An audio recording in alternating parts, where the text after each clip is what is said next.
Technical difficulties. Hang on.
Daniel Alexander Cannon here on the Supernatural Show.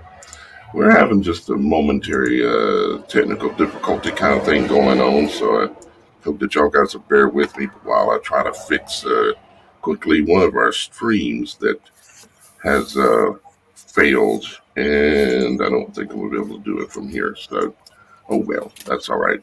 We will not be live on Rumble today. Anyways, I'm glad everybody's here again today. I can see the room's filling up fast. Appreciate y'all guys being here, and feel free to put in the comments where you're watching from today. If you're watching from whatever state in the United States, put that. If you're watching from another country, put that. Like if you're out there in Denmark watching again, or in Australia, or wherever you're watching from, please drop that in the comments and I'll pop it up on here. We've got a really, this should be an interesting show because we're going to talk about a taboo subject, or one of them, which is, look who's our guest, our supernatural guest from yesterday.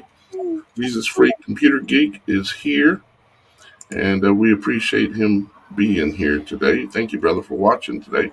We're going to talk about the taboo subject of a little bit of the Vatican, and we've got a supernatural guest with us today, and it's appropriate because his name is St. John, and so St. John is going to talk to us as well about the Vatican. We're going to have a little bit of discussion with that, and he's going to be commenting along the way as we get into that. And Dan is here with us again today, and Dan is going to be giving us the overview of some of the history on the Vatican, and then we're going to look at a lot of photos and ask a lot of questions. We may or may not have all the answers, but we're going to ask a lot of the questions. And of course, she's wide awake and perky today. We've got our co-host Shannon here with us today, as normal, and we want to welcome her. But before we really get going and chit-chatting and talking and all that, I want to show y'all guys what I will call the photo of the day. And y'all guys can submit your photos as well to be on the show where we can show them.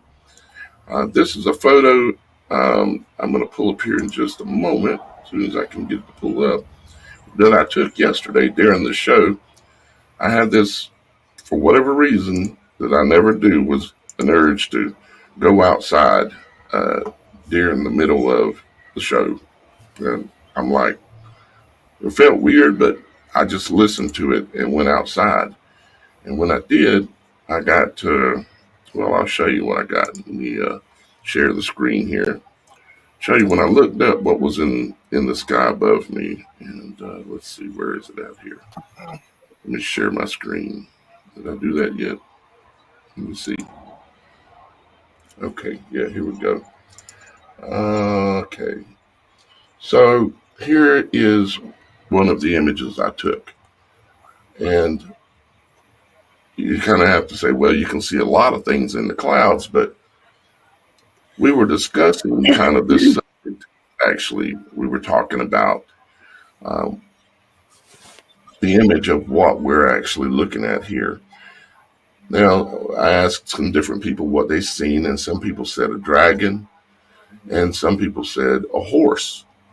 And I can kind of see both.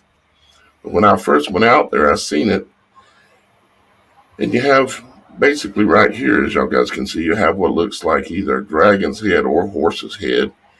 And over here, and you can see this really good in the sky. It was so much more clear. You can see a trail of smoke coming out of his nose, and you could see that he was running. That's what it looked like. And then we had this, what they call a, what is it? I'm slipping my mind. No, the colorful thing in the corner of the eye. You know how, of course, the background of our show has the supernatural resurrection sign, which is the eye that the sun can make. In the right conditions, you can see a full-on eye, called a full sun halo. And it has an eyelid on it. And as the sun comes up above the horizon, the eyelid is almost completely closed. But as the sun moves closer in on us, which is more appropriate to say, as the sun moves closer in, the eyelid itself opens up into when it gets up higher, its eyelids are fully open. But in the corner of those eyes, you have what's called sun dogs. That's what they call them, sun dogs. I always find the use of that word interesting when they're referring to things in the heavens, because it's spelled backwards, it's God. But you can see the little rainbow piece here. I have some more photos of that. Let me pull up a couple of more of them. Of what I was seeing yesterday. Let's see. Here's a closer one of the head area, so you can kind of see a little bit better on that. Yeah. So you can see the head. This is kind of like the jawbone of the horse or the dragon.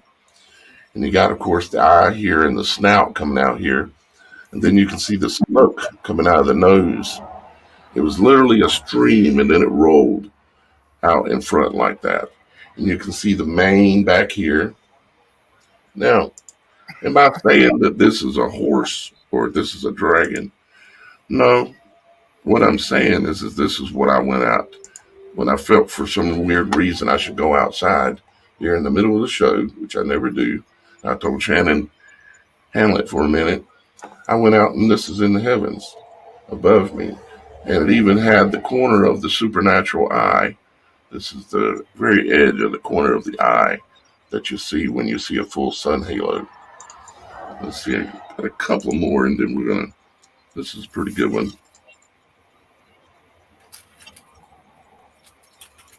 You can see there, you got the back of what looks like the horse. You got his legs coming out here.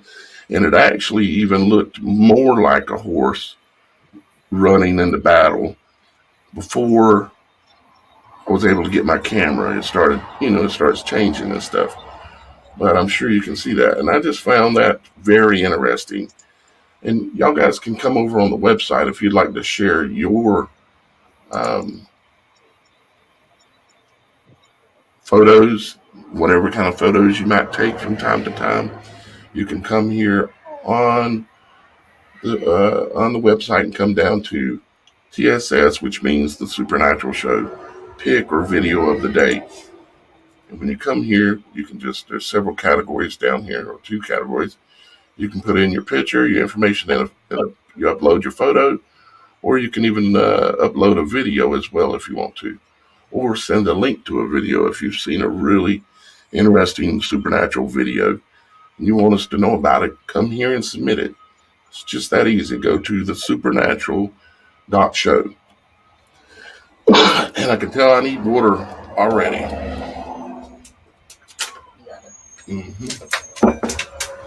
All right, so, let me show you one more photo of that. It was from a different camera.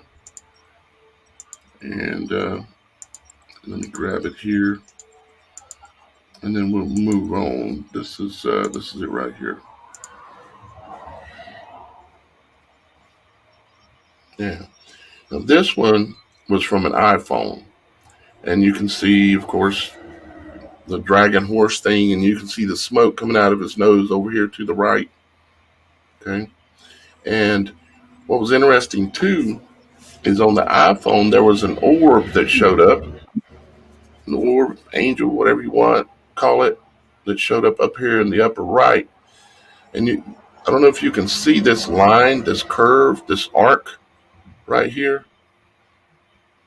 If you can see that arc or not, but that arc was very, very interesting.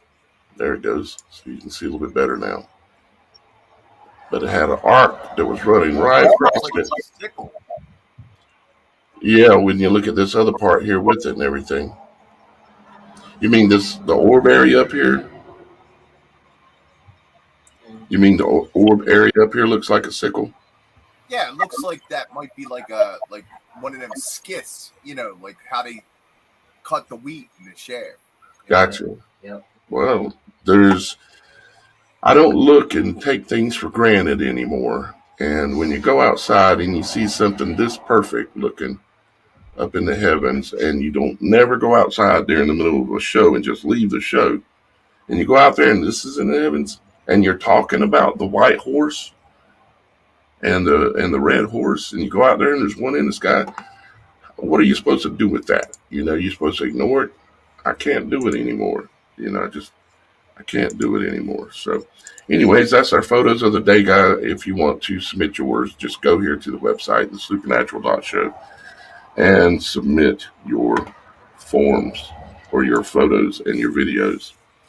So now we're going to get into the taboo. Mr. Dan, Miss Shannon. Let's see. How should we start? I guess you got anything that you wanted to say up front, Shannon? Just that, growing up Catholic and actually visiting the Vatican when I was in about second grade, there's just a lot of just crazy symbolism, a lot of stuff that's very questionable about the Vatican in itself. And, it's supposed to be a Christian establishment, but it's pretty much its own little country, its own little estate. And, interestingly enough, when I was out there, which I don't know if I've ever mentioned this to you before, Daniel, but when I was out there visiting with my aunt, they have this market that they have every week where they sell things that are blessed by the Pope for exorbitant amounts of money. We're talking food, plastic, items, rosaries, your everyday items, socks. I mean, anything you can think of, they're out there selling this stuff, saying it's blessed by the Pope, so they can mark it up 3 to 4 times what it's worth, at least. And I mean, people go in droves to just buy this stuff thinking, oh, it's blessed by the Pope, so I'll be blessed. But to me, I feel like it's, they put some kind of demonic energy within these items that you're paying an exorbitant amount of money for, that you're putting in your home or in your body or all of that kind of stuff. And I just thought, they have so much money as it is. Why do they need to go selling a bunch of items supposedly blessed by this guy to put in your home? It reminds me of food that you see in the stores that has been, what's it called, kosher. It's been supposedly blessed by a rabbi. The weenies that are made out of, well, we don't know what weenies are made out of, but anyways, they blessed them. Right. Well, they have a specific type of prep too for the kosher foods. And it's twice the price, of course, or 3 or 4 times, that kind of thing. It reminds me of that. Okay, so now I think Mr. Dan is going to give us some background historical information on the Vatican, and we're going to go through this, and we're going to work our way to some supernatural stories from St. John as well. But St. John, you're welcome to chime in with conversation in reference to this subject matter as well, brother. So, but Dan, take it away, brother. Okay, I think I'm going to modify some of what I was originally intended to bring forth. But one thing that I wanted to go to was back to Constantine. And Constantine decided to build what he called palaces. They were kind of like walled forts. He built 4 of them. He built one in Rome, which is the Vatican. It was originally his palace, St. Peter's Basilica. Another one in Trier, Germany. Another one in Jerusalem. Another one in Constantinople. So the thing is, when we get to the Vatican, we have to start understanding where its roots were, and it was from Emperor Constantine. He also was the one who headed up the Council of Nicaea in Nike, a town named after a Greek goddess of victory. Nike. So yeah. The whole point being is when we start looking at abstract things, it started out abstract. In fact, the statue of St. Peter that people for 1,000 years were come there to pray again was actually a statue of Zeus. He just renamed it. It still is there. They moved it around the side when they built the new one in 1948. So when we get to seeing the abstract things that are going on there, understand it started out that way. The other one that he built, the one in Jerusalem, is where the Holy Church of the Sepulchre was. Now, the palace part was left, but Saladin destroyed the outer wall. But that's where one of his palaces are. And from there, according to what is written, his mother went out to try and build up morale and went to where they were building these palaces to hand out money and encourage them to hurry up and get this stuff built. This is where the legends come in. When she got to Jerusalem, they say they captured a Jew and made him confess, and they dug up the cross, the nails. In fact, the 3 magi, which we know had already returned, but they have 3 bodies that go in a odd-shaped casket in Trier, Germany, of these magi. Also, the crown of thorns. And she brought all this stuff back. So when we start looking at foundational stuff, I just wanted to lay a little of the history to what it is we're looking at, where it came from, and who initiated it.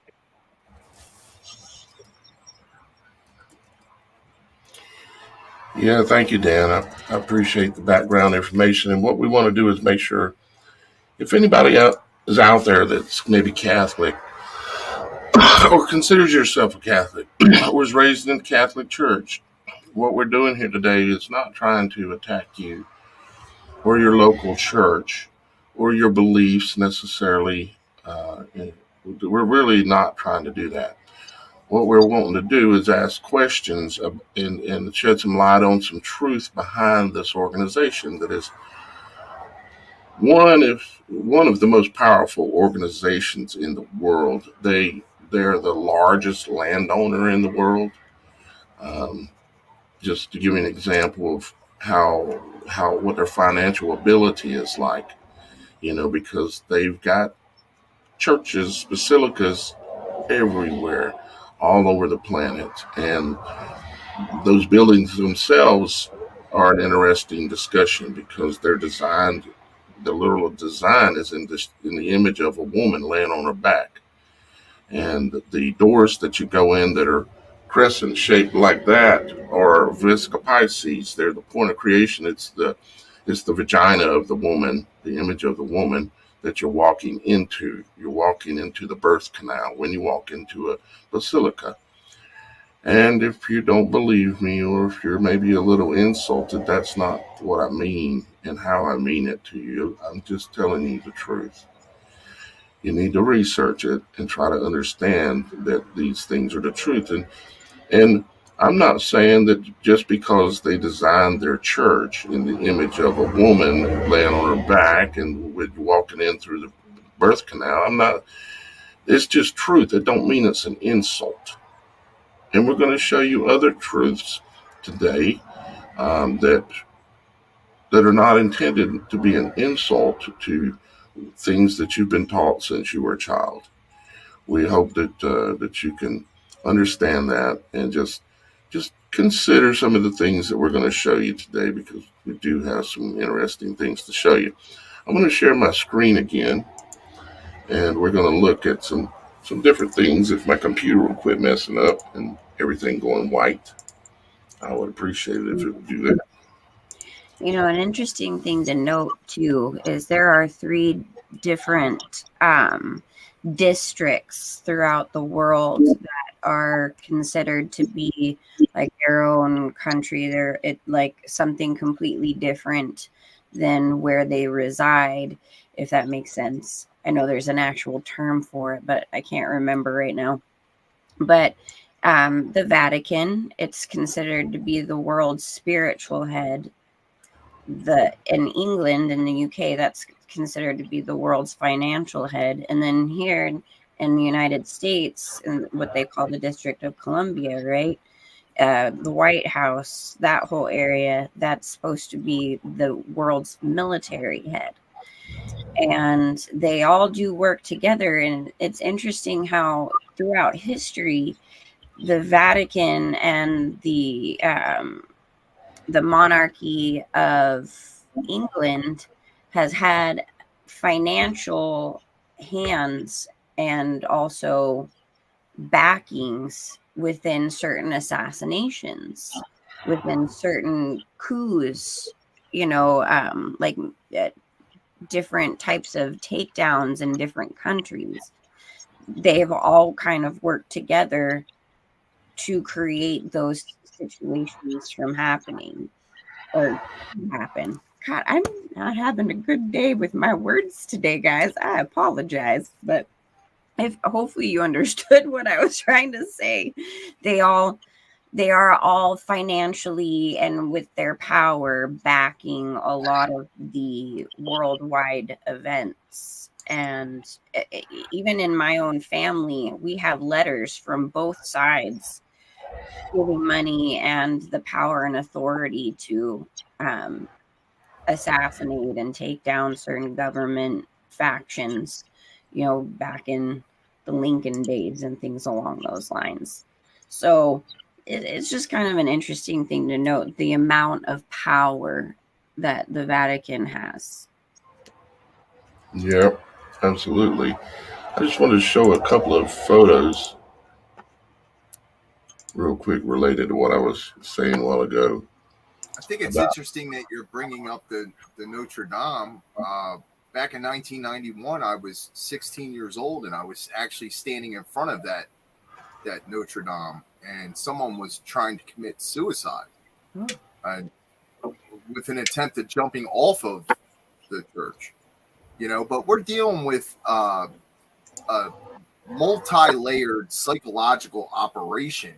I mean, when did I read inside of any of the Gnostic books or the Bible itself that we needed to have organized religion in order to have, what was promoted through his message? Like it never happened. So somewhere somebody said, well, Constantine, like Dan was talking about, somewhere somebody said, let's organize this thing and we'll control the masses with it. And that's exactly what they did to us, guys. It's horrific. I was raised Catholic. I had confirmation and all that other stuff. And that's not how I got my nickname of St. John, just for the viewers that are watching. They gave me that name because I was riding around in the city of Philadelphia in a limousine named Angel, and I was helping people, homeless vets, people with mental health issues, people with drug and alcohol issues, and they gave me the name St. John. So, like that was a nickname. It has nothing to do with Catholicism. But I was raised Roman Catholic, right? My mother tried to put me involved with this, Sunday school thing and, try to give you the gist of, what Christianity was about. Well, I got news for you. I did not learn anything about true Christianity from the Roman Catholic Church. Amen. And I'm not trying to speak bad about those that did, but on a personal level, like true confirmation for someone like me is like seeing that horse in the sky today, Daniel. Like it's the same type of horse that I have like in the background here with the samurai on. It's a wooden, like his head's pointing down, like I'm just saying, like confirmation is like when you see something that's supernatural occur in your life and you witness it and it came from God. That's supernatural. That's confirmation.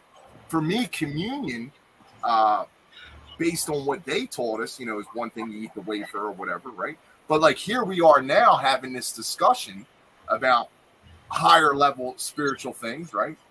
Whether we're talking about our actions or the actions of the enemy, right? We're still talking about higher level communion is us gathering together to have that type of discussion.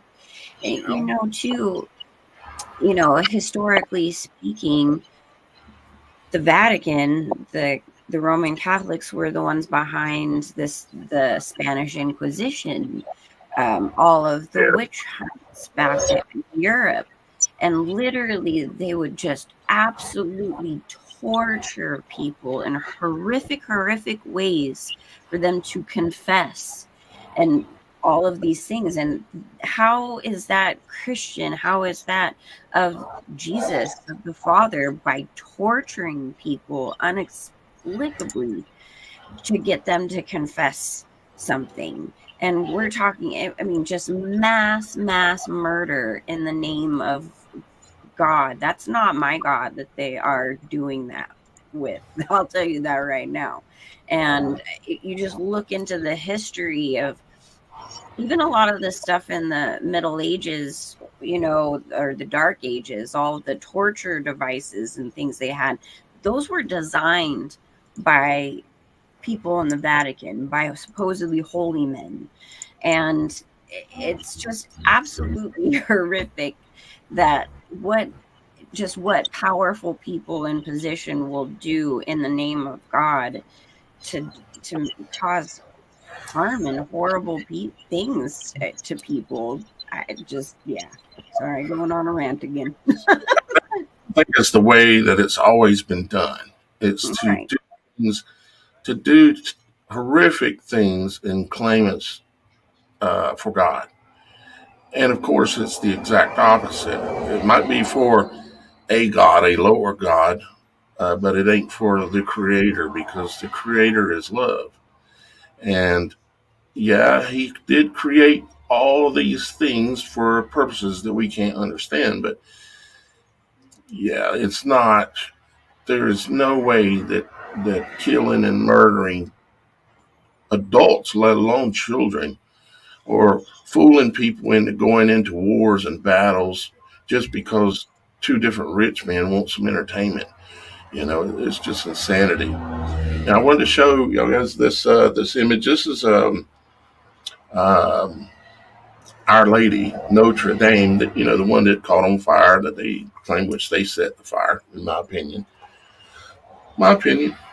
but I do have quite a bit of proof. The day of the fire, there was a TR-3B sitting in the sky right above this place. I actually caught it on a webcam from a building that I hunted down. That's just away, just slightly away, but you could see this. And the video of the webcam had a TR-3B, which is a triangle-shaped craft that has access to energy weapons and things like that. And I'm sure they set the sucker on fire themselves for a ritualistic purpose. They're burning down the woman. See, the name of this building is Notre Dame. It means Our Lady.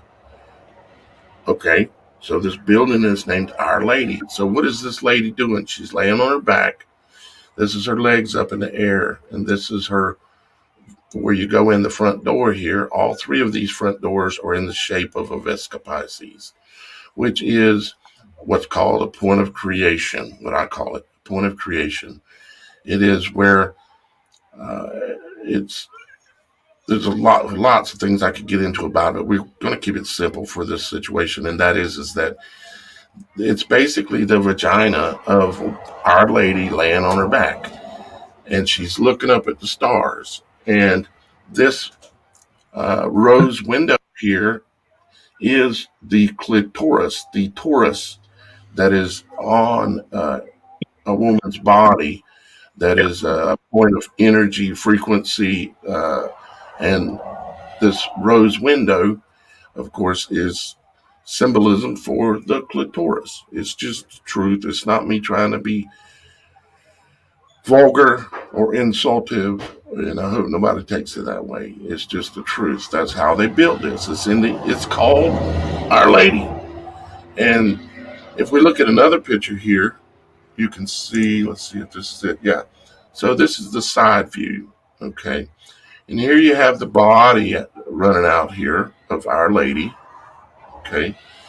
This area on the building right here, if you look at it from above, well, you can see it right here. It's like ribs. Okay. They run all the way down both sides of the building. You say, well, those are just support beams. Sure they are.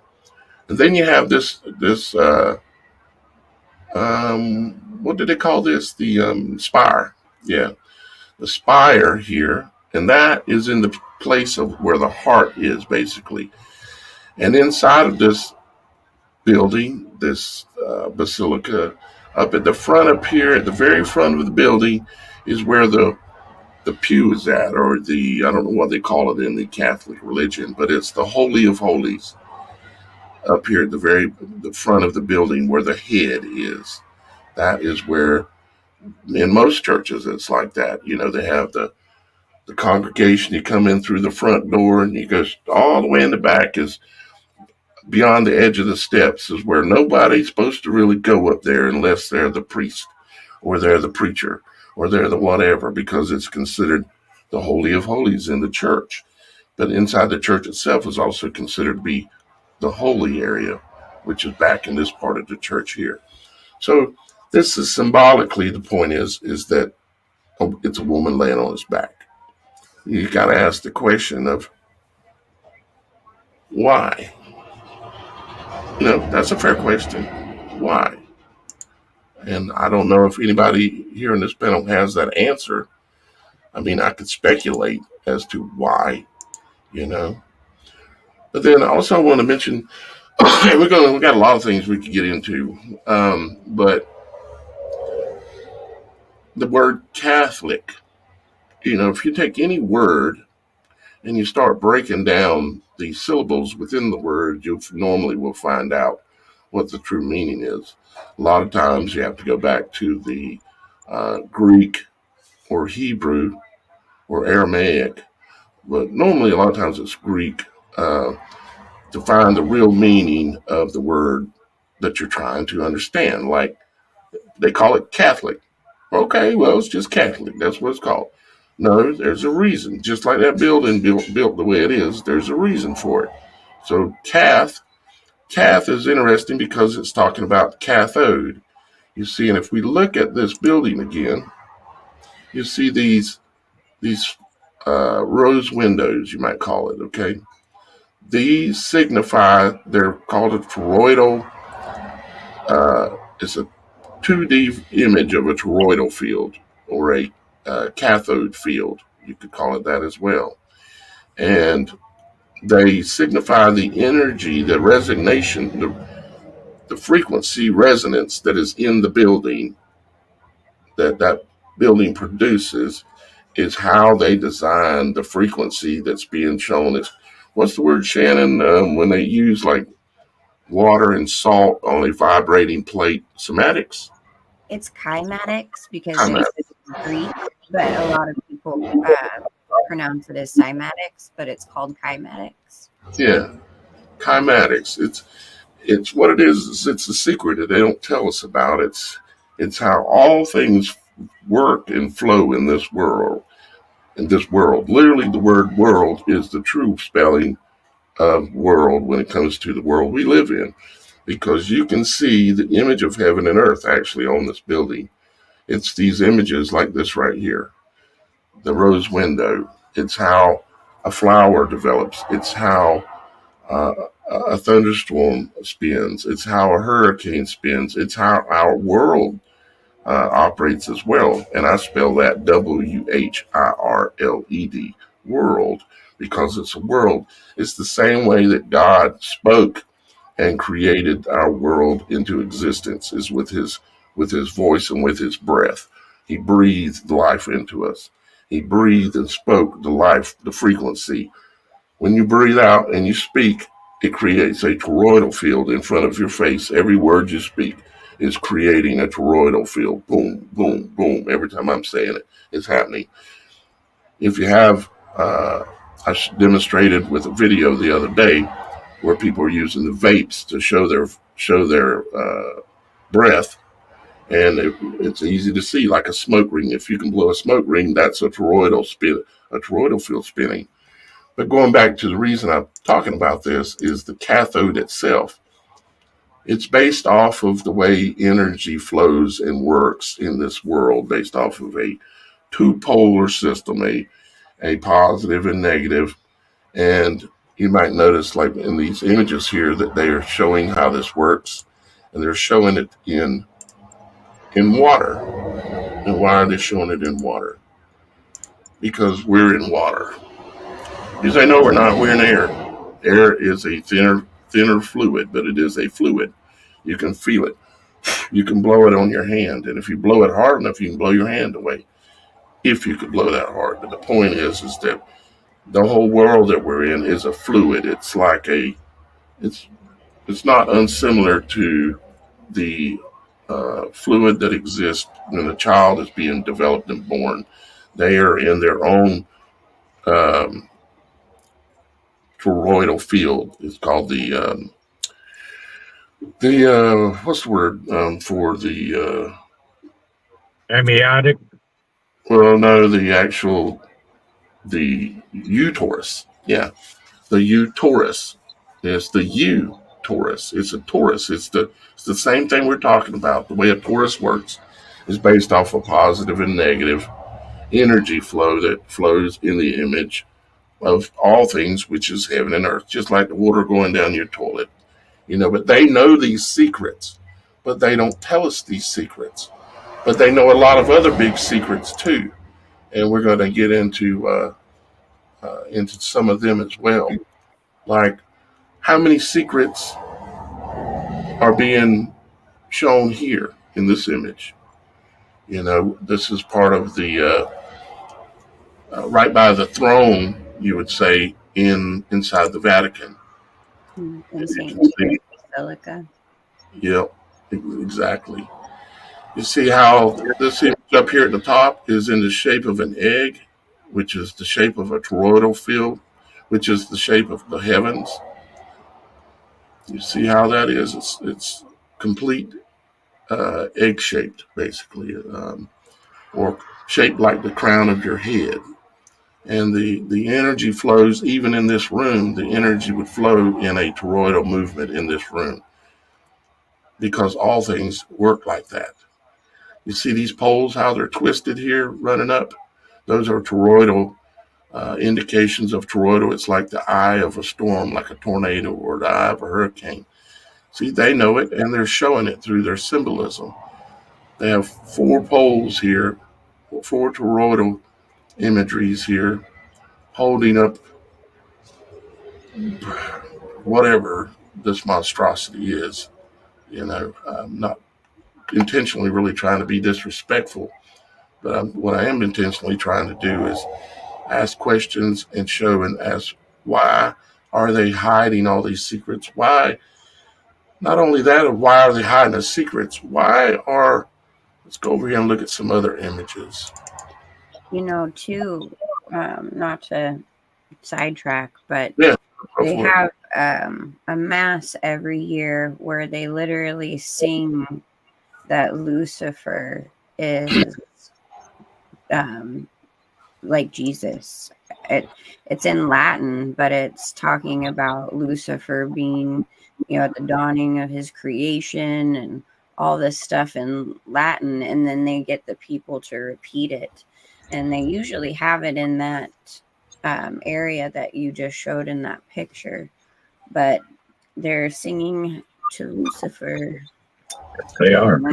Once a year. Most people say that's just crazy. Well, okay.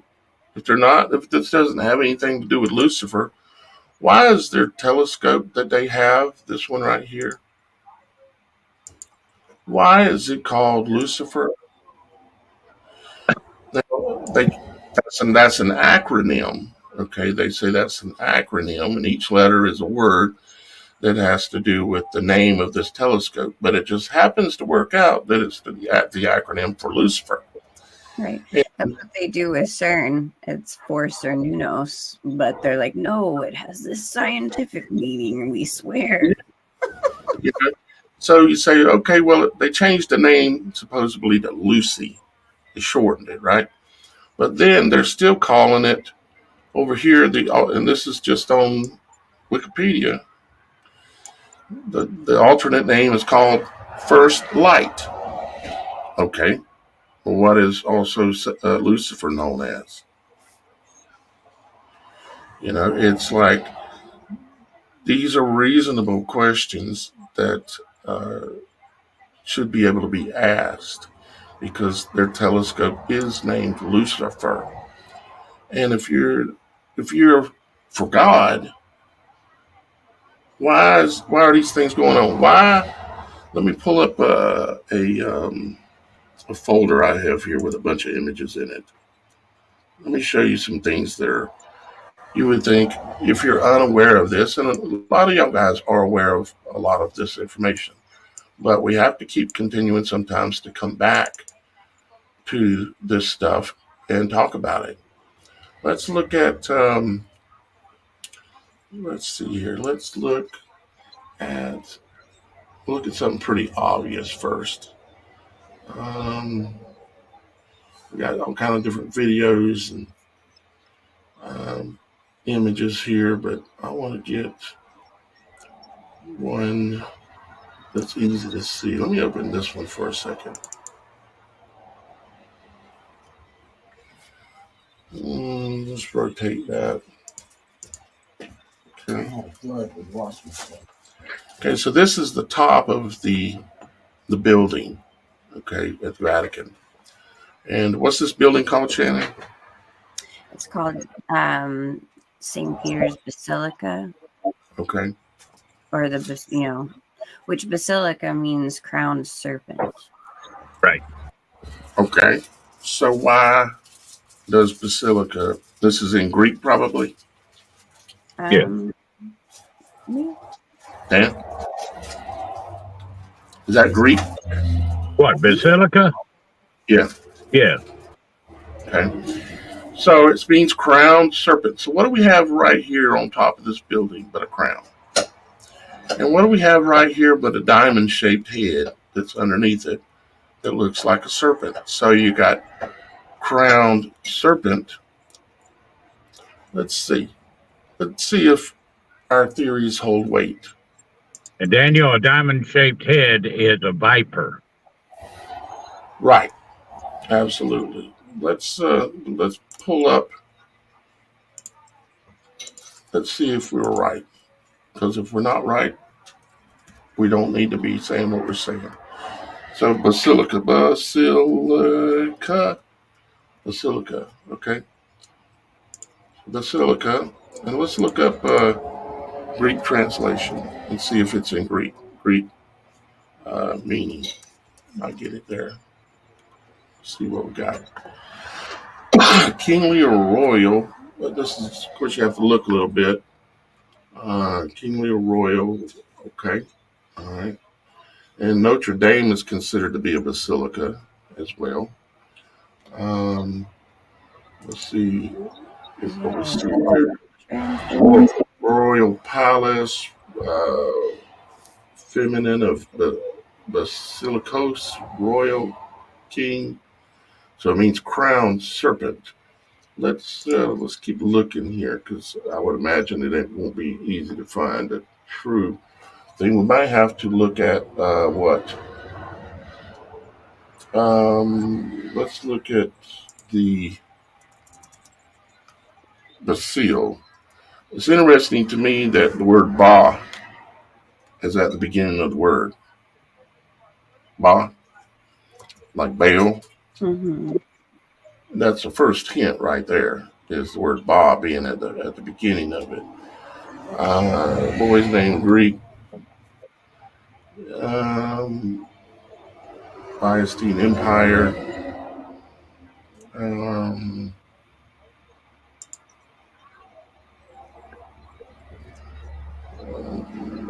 Sometimes it's not so easy to look this stuff up when you're live, because research and stuff takes a while. But I think it's fair enough to say that because we have an image here that we were just looking at, that is in the image of a serpent, that it's a fair enough question to assume that there's a reasonable question to look and think, why is this in the image of a serpent? Now, if we look at it from a little bit bigger perspective, if we go over here, let's go pull up this here. No, not that. Let's load this. This is a 3D model of what we're talking about here. Let's let it load here, and this is the basilica. I believe there's a serpent called basilic or basilica, basilisk. Basilisk. There we go. Yep, fabulous lizard-like creature. So Basilicus. It's another derivative of basilica. Basilicus. It means what? It means fabulous lizard-like creature. From Latin and from Greek, it is derived. Name of a king, or name of a kind of serpent. Also, the golden-crested wren, literally little king, diminutive of basilis. Is that screen that you could share, Shannon? Maybe I was looking it up on my phone because I was trying to use my other screen and it was making the camera blink out for some reason. But well, give me then what to search for. Spell it. Basilisk. BASILISK. See, I'm struggling. One word wrong, one letter wrong. Oh, it's right there. Okay. I find it interesting that it's pronounced even though the spelling may be a little different. It's pronounced the same. So, like if you say the word, if you say the word, it has the same meaning. So here we have a serpent that is named Basilica. That is what the serpent is named. So therefore, I would say that's pretty strong evidence confirming what we're talking about there, which is good that you were able to find that, Shannon. Sometimes we aren't quite prepared on certain things when we start talking about things because we don't know what we're going to talk about. Daniel. Yes, sir. Scroll back down just a little bit. Okay. A little further. There you were going. There was one that I just wanted to bring up. Looked remarkably like your. Well, be a good one. Look at that picture to the left. Doesn't that look like your cloud? This one here. Go up one. And now this to here? The right, that one right there. The one in the middle right here? No, the one next to it to the left of it. That one right there. No. So that one there? Yes, sir.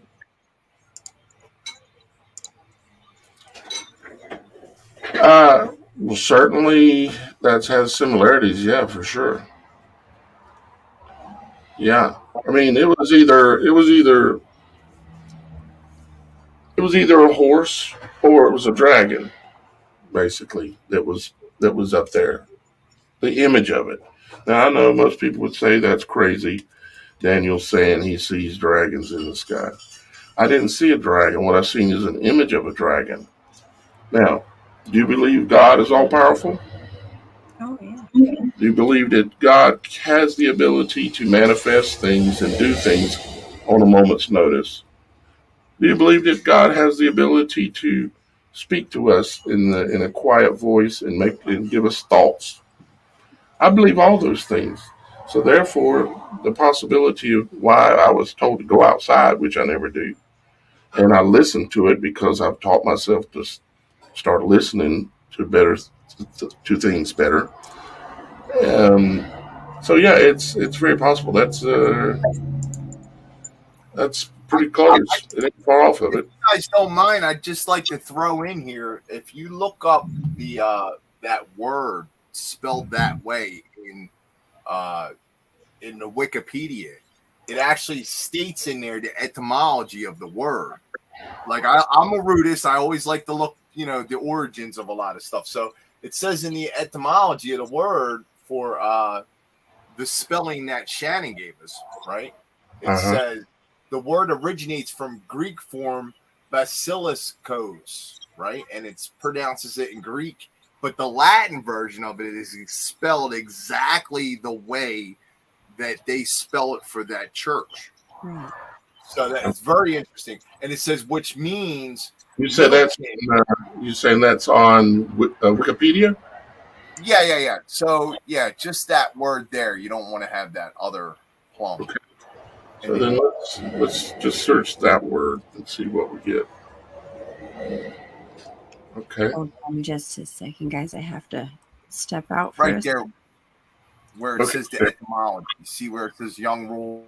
Etymology. Yeah, right here. Means where does the word come from? But it's exactly the spelling of the same word. So, like, like a lot of people like to debunk some of the things we say, but there's the connection. That's where it actually is. So, It says the word originates. Let me I can magnify this a little bit, I think, so viewers can see it better. Here it goes. It says this is the etymology. It says the word originates from the Greek form basilikos, Greek, in other words, Latin basilicus, which means little king, little prince, chieftain, or young ruler, from two components, basilis, king, and iskos.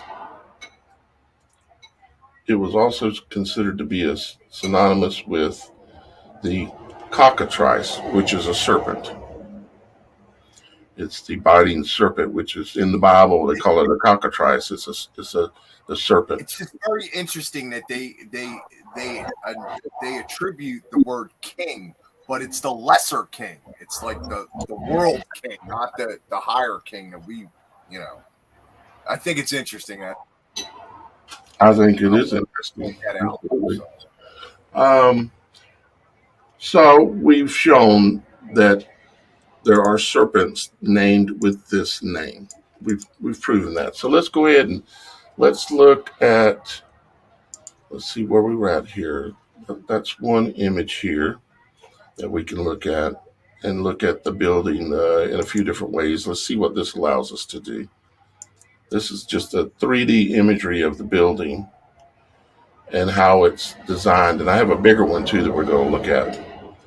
But this is the building, and you can see that it is a serpent, a long serpent, of course. And it's when we look at the next image we're going to see here in a minute, it comes out of the river. The very end down here is coming up out of the river. So it's coming out of the water, and it has this toroidal shaped uh, area here in the middle. Let me spin this around here so we can, so we can see this end a little bit better. So we have this toroidal area here, which has a Obelisk. tell us about that obelisk, Dan.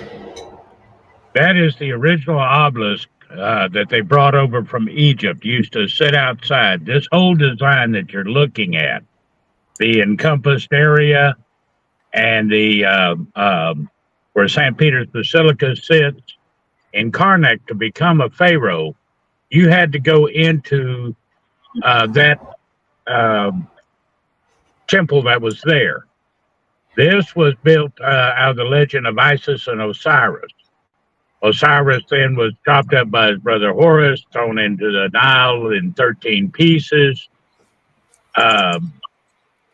When Isis came back to resurrection, she could only find 11 of the 13. So she had this, his genitalia could not be found. So she had this same obelisk, that very one, built. And the legend goes she impaled herself on it and was able to bear a child. I forget which one, but the Roman emperor had it moved to Rome, and then when he died, the Vatican had it moved there. So that's the actual one, and it is still the same distance from the Vatican as the temple was in Karnak. The outer rim represents the womb. Of course, the obelisk is cephalic. And when the shadow touches here would be St. Peter's Basilica, but when it touched the temple in Karnak, then Osiris would transform his power, and Pharaoh could consider himself a god. This same structure is set up in Washington, D.C. with the Washington Monument in exactly the same shape and accomplishes the same thing. Yep, I believe that is correct, basically what you're saying there. I'm looking for, I don't know where, a few videos that I had put together for this. I'm trying to locate them. I want to see the video really of the new Christmas tree that they put up, and now they're showing a triple helix instead of a double helix. They're showing a triple helix, which apparently might have something. All this stuff ties together into the bigger story, of course. Let's see, where else could it be?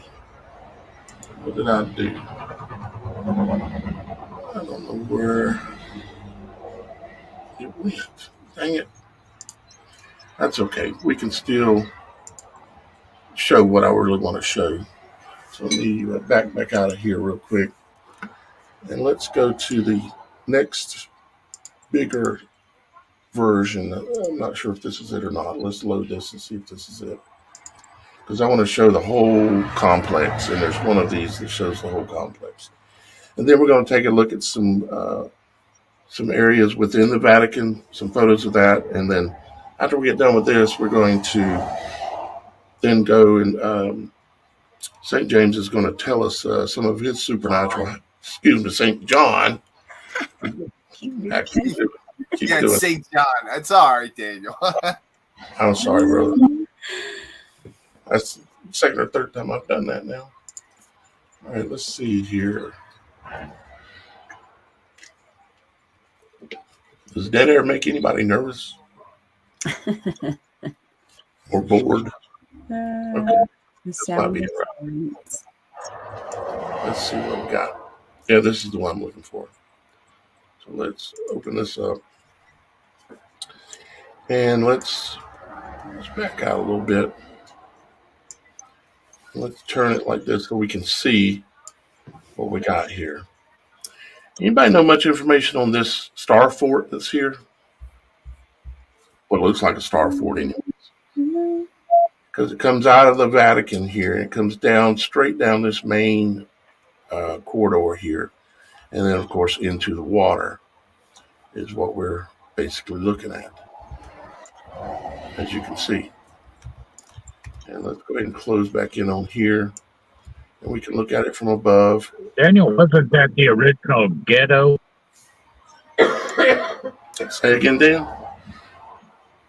Wasn't that the place of the original ghetto where they had the Jewish people put in, had to have that star sewed on their clothes, and where it was in a fenced-in city? I can't confirm nor deny that. That's why I was curious about it. I never have taken the time of researching this star that's here that they've got. No, it was supposed to be within eyesight of the Vatican, so the Pope could ensure that they couldn't kill them. They just stripped them of everything, put them in the ghetto. They had jobs. They could come out and go to work, but they had to return back into that area. And it just looked like it'd be an eyesight, so that would be what I assumed it was. Right. All right. So why is the serpent associated with the names of the buildings, like the basilicas, named for crown serpent, which is, we've done proven that. Anybody want to speculate as to why that is, while I'm looking for some other images here? Let's go back to, or photos of here's clergy hat. let's take a look at a couple of images here. Not that one. I want that one closed. This one. Now, there is, inside of the Vatican itself, there's actually, as you can see, we're back to the toroidal spin of the serpent. Basically, this is a I've got different images that we can look at of this, but this is the stairwell that is inside of the Vatican. It is a double stairwell, meaning it has two sets of stairs going up and down. It's in the image of double helix, two serpents wrapped around a symbolic pole that's in the middle. You have at the top up here, this is the window that's at the top. And again, this is a toroidal image. And you have the symbolic pole here. And down in the bottom, you can see there's another pole down there it's a pail that has water in it normally, down at the very bottom there. So again, we've got imagery that looks very much like, serpent type energy. And of course, you got all this garden imagery and stuff on here as well. Let's look at some of the other photos that I've got. Here's another photo of that. I mean, you talking about having some money. I mean, money is not an issue, but yet they still do the things like Shannon was talking about, selling stuff that's worth $5 for $500. That kind of stuff. But you got a double helix toroidal image inside of the building. What secret is there to be seen? Why is that? You've got this thing outside as well that we've talked about a bit in a previous video, and some of the things that are in the side of the building over here as well. But what's up with this golden orb? Kind of like the golden orb that the Queen carried with her. She would hold it in her hand. It represents basically the egg. It represents the fertility, the life of and yet this egg here looks like it is a mechanical wheel within a wheel, which is a description of Ezekiel's wheel, which is of an angel. Looks like the Death Star. Looks like the Death Star. A lot like that as well. So why do they occult these things and not tell us what these things mean? There was another one of these same things at this location that I'm sure most of you are familiar with what this was. And there was another one there at that location that got partially destroyed. Yeah, that's remarkable. I've never seen that photo before. Wow. Yeah, I had this in some files from a long time ago that I went through. looking at all the pictures I had that were related to some of this subject matter. This orb, what they're symbolizing there is creation. It's it's the it's like how we're talking about a toroidal image or the shape of a ball or a shape of the apple. It's an image of creation itself, because that is the image that we live within, like the toroidal field that I keep talking about so much. Do you also remember the very strange throne sculpture that they had created when Pope Benedict was in power, that they, I believe, had an audience hall where the Pope would sit in the middle, and it's supposedly called the resurrection or ascension of Christ. Oh, you're talking about that big statue? Daniel's actually he's put that up in previous episodes. Yeah, I've got that right.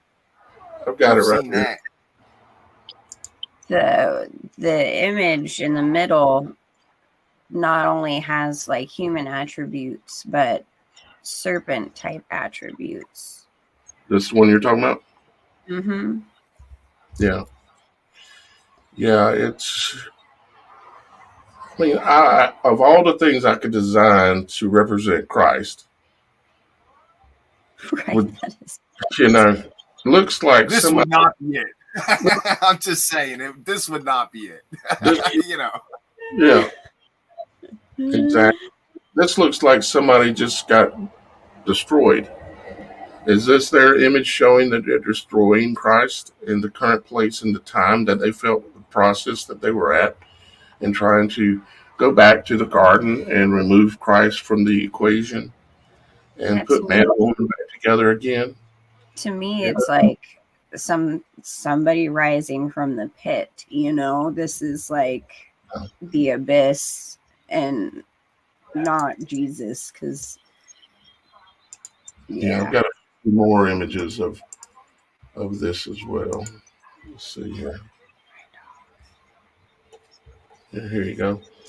And you can see the ceiling has that same cymatic or kimatic kind of thing going on with showing the frequency flows and everything. And then, of course, this, whatever you want to call this thing, is up on the stage, and the Pope sits here in this little chair area right here. Mm-hmm. It's here in front of this monstrosity.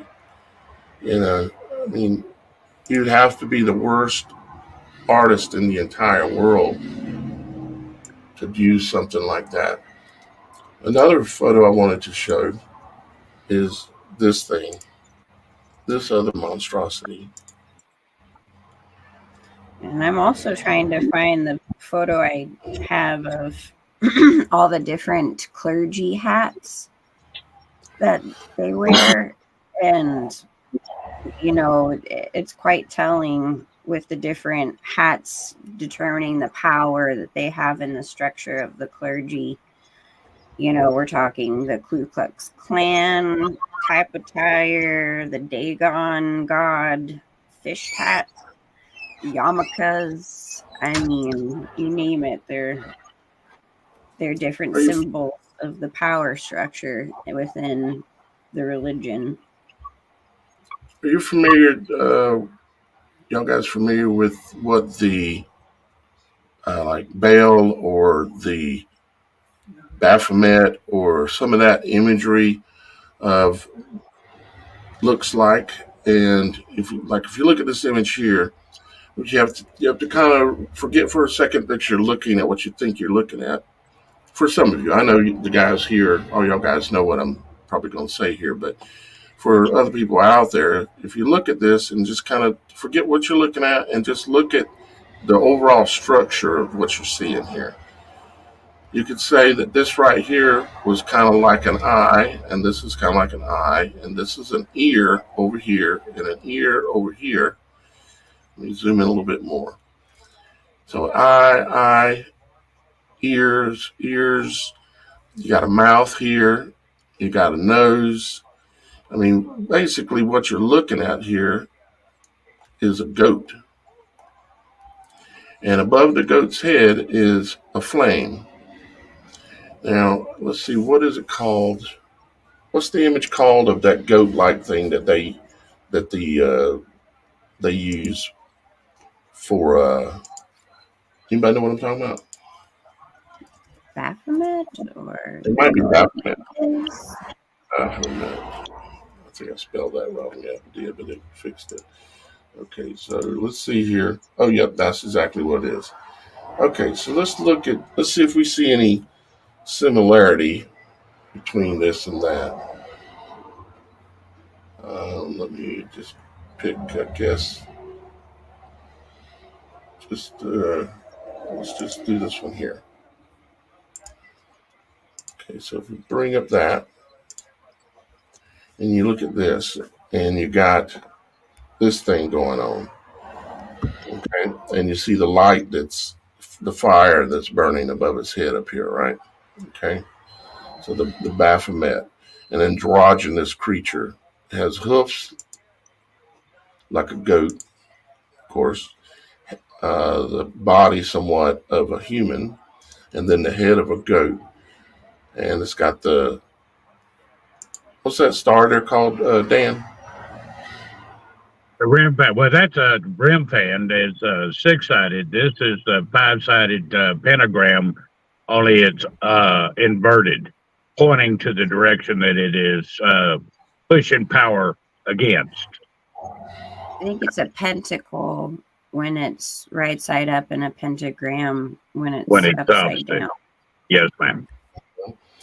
So then let's leave this up here and let's pull that image I just had up there back up. Where did it throw in there a little bit of intel about that pentagram situation? They have the different elements associated with it. It's earth, air, wind, fire, water, and spirit. So like that's all the things that are incorporated with a pentagram or pentacle 5. Right. So my question is okay, let's pretend like this ain't a goat. Okay. Well, then let's ask this question. Who, now I know they have a name of this throne, but who is this throne built for? Because this is a seat right here, of course, way up here, you know. There's a seat there, and this throne is huge. I mean, so who is this throne for? When is who's supposed to be coming to sit there? And it's so tall and it's so big. It makes me, of course, think of. Well, let's look at a couple other images here. Like, let's see. Maybe they're going to use jetpacks like what we're hearing about going on down there in Brazil. They'll fly up to it and land on it. I don't know. Right. Here's another photo showing it just from a little bit further back. But, I mean, you're talking... There's no step or stairwell or anything to that, right? No, there's not. You see these things down here, this is how tall a normal human would be. See the table down here? Mm-hmm. See the candles on the table there? And then you got to go way up yonder to the seat. And there's no steps. It's basically for someone to come here, and that's, it's just very odd. And I just don't get it. But then if we look at these other images, like, let's see here. Well, let's just look at this one. I mean, there's a door for you. Well, you say, oh, it's just a small door, but it's a big door, actually. This could easily be removed and allow for the whole door to be used. But maybe that's not the best example. Let's get another one, like this one here, for instance. Did they do this just because they had so much money they figured they would spend it on making doors that were 50 foot tall? I mean, because these are close to 6 foot tall people here. there's a lot more truth behind the giants of the stories of old than what we know in this, in our reality today. Well, what kind of crazy are you talking? We're talking about giants. That's crazy talk. So I just found something interesting as I'm trying to look for these hats, right? And one of the large black brimmed hats literally is called a black Saturno hat. Just thought I'd mention that. Black Saturno? Oh, Saturno. Saturno hat. And it's black. Thought that was interesting. But how is it that they're able to fool so many people with such obvious questions and things tied to the serpent and tied to Lucifer, and yet these people still walk in the church every day and give them their money? They pay their 10 or 20 or whatever they're paying at the Catholic churches % of their entire life, and they take it serious. A lot of Catholics are very devout, and they take it very serious. And I'm not here trying to necessarily disrespect that, but I can't, with open eyes, ignore these very strange things. It's one thing to have big doors on a building, but it's another to have the place named the King Serpent, and then have your telescope that you've got named Lucifer, publicly known. I mean, is that a little strange to anybody else? I think so. You have a picture of Lucifer Chamber? Lucifer Chamber? The Lucifer Chamber? Well, I can see. What I'm gonna look for. I can see if I can find one. Lucifer Chamber? Lucifer's Chamber in the Vatican. Let's see. Went to DuckDuckGo on this one because a lot of times, if it's, are you talking about the theater? The theater thing? That was the other thing. I didn't really show it. I think that's Audience Hall. But I think he's talking about Lucifer's Chamber, which is an underground place. Right. That's one of the things I was looking for. But the internet doesn't want you to find things that are important. I had the Vatican's basement. You got it. And Shannon, what was the name of that hall that had the actual viper's head, fangs, eyes, and all? The Audience Hall. The Audience Hall? Mm-hmm. Yeah, it's this one right here.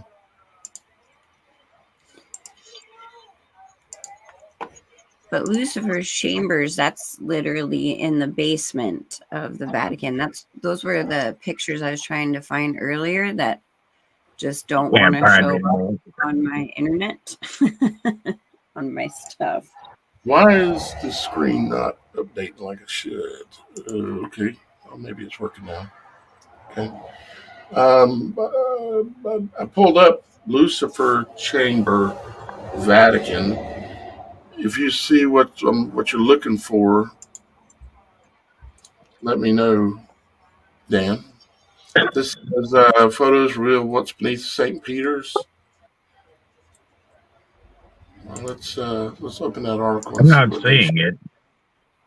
Okay. Yeah, I couldn't find it, and I've seen these pictures, several times over the years, and I could not.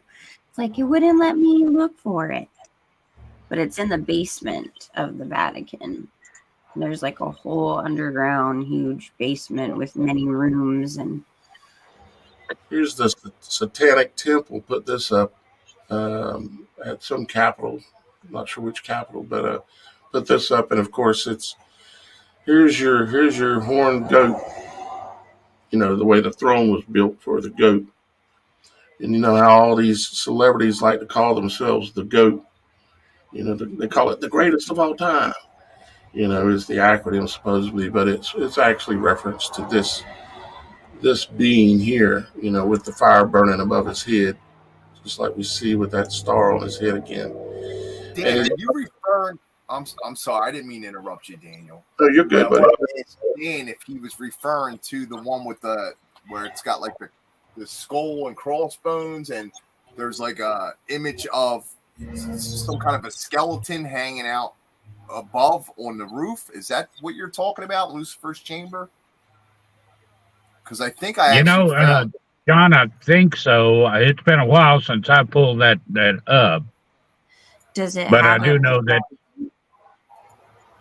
of Lucifer, like on a horse. Yeah, that's what I'm talking about. There you go. Oh, you found it. I did. You did. Like this, which one am I looking at here? This one right up here? Hang on. This? Yeah, I think that's the one, but this is supposedly underneath the Vatican. They found it when they were digging and stuff. Look at some of these pictures here.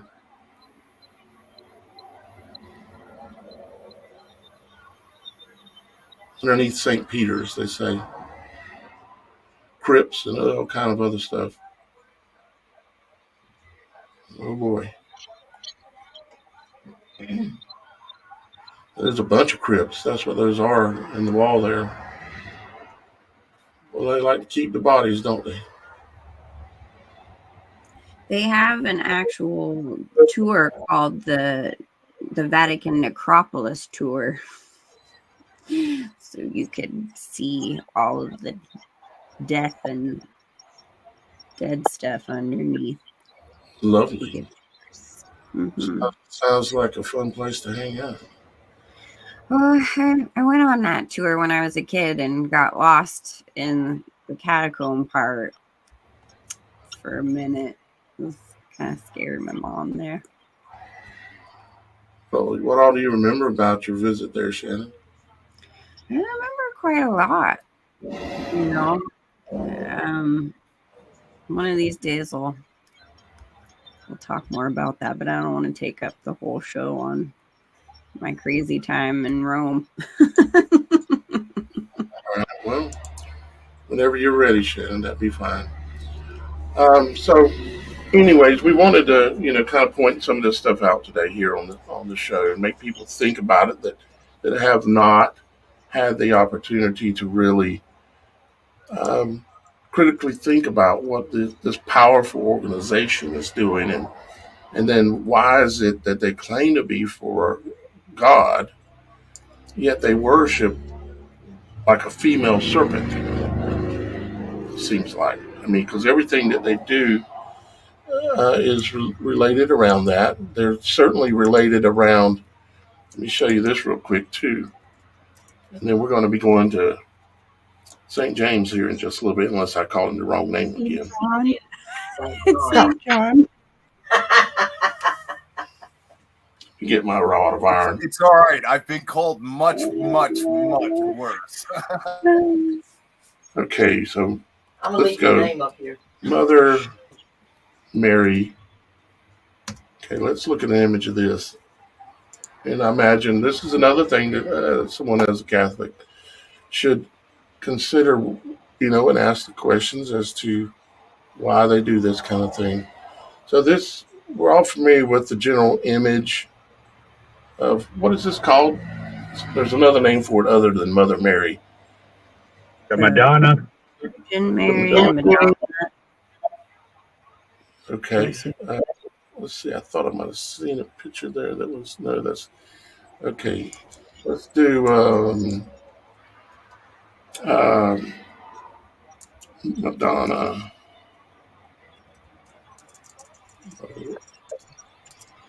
No, everybody knows about the problem with the pedophilia in the Vatican stuff and everything.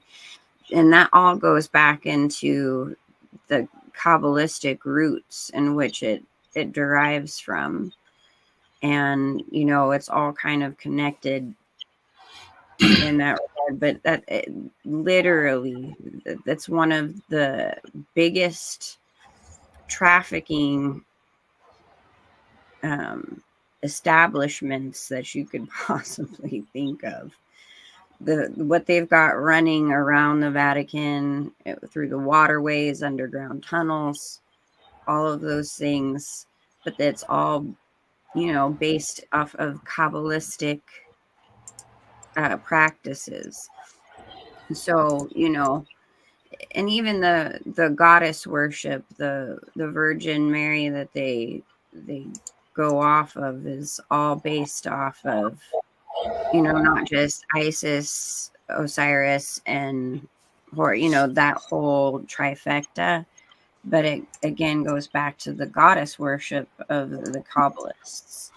If you take the picture of Mary with child and put it right next to the picture of Semiramis and Tammuz, you'll have the exact same picture. Exactly.